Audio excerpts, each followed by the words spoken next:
So the phrase age of grace, you hear it thrown around a lot. All the time. And it implies this sense of relief, Yeah. Like the pressure is finally off. Exactly. But then you run into the Old Testament with all its rules and rituals. And it feels like a different universe. It creates this huge tension.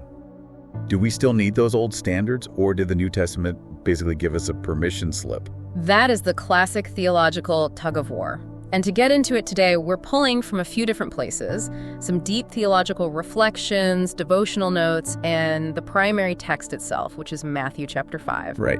And our mission for this deep dive is to really vet one specific claim.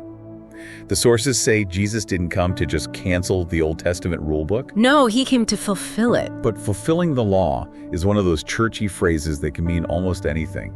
We need to figure out what that actually looks like on, a Tuesday morning. Yeah, and the sources really start by taking apart what we could call the grace misconception. This popular view that living in an age of grace means the Old Testament is just archival footage.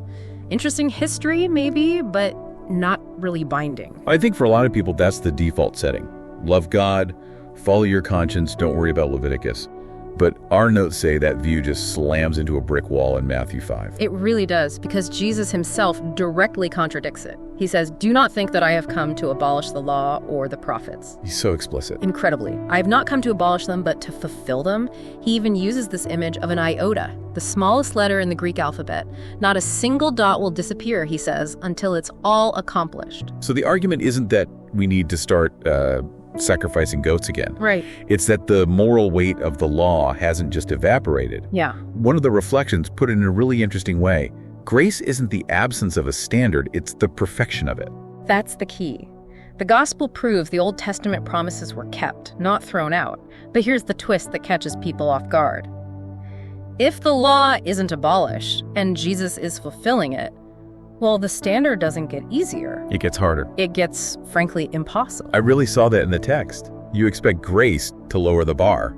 But Jesus takes a command like, do not murder, which for most of us is a pretty easy box to check. And he drags it right into our internal world. He legislates the heart. The text says, "You have heard it said, 'You shall not murder,' but I say to you that everyone who is angry with his brother will be liable to judgment."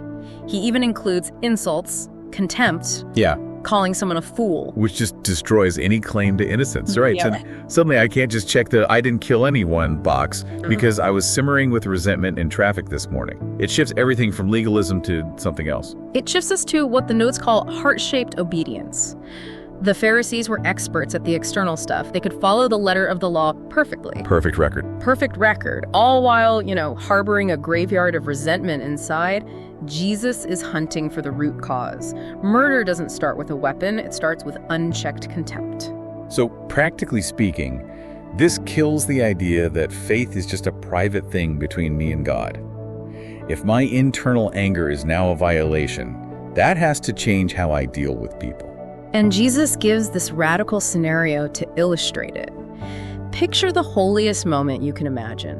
You're at the temple, you're standing at the altar, about to offer your gift to God. Peak religious performance. Exactly, and right at that moment, you remember that a brother has something against you. And wait, it's not that you're mad at them, it's that they have a grievance with you. Precisely, and the instruction is jarring. He says, leave your gift there before the altar and go. He interrupts the worship service. He prioritizes the reconciliation. The command is crystal clear.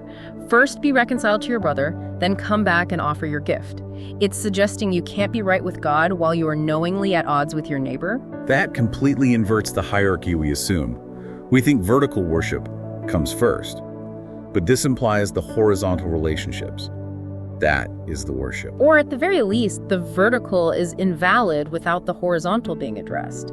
It stops us from using our religious duties as a shield to hide from our messy relationships. That's a heavy realization. We can't hide behind grace to be lazy about how we treat people.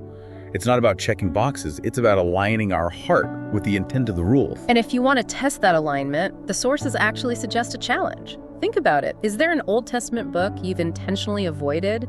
Maybe Leviticus or Numbers? The ones with all the rules we like to skip over. The call to action is to open one of those tonight. But don't read it as a list of dead rituals. Read it looking for the living words, the intent, the heart that Jesus came to fulfill. That puts the entire Bible in a new light. Okay, here's a final thought to chew on. If the standard for murder now includes harboring anger or contempt, how many of us can honestly say we're innocent right now? Thanks for diving in.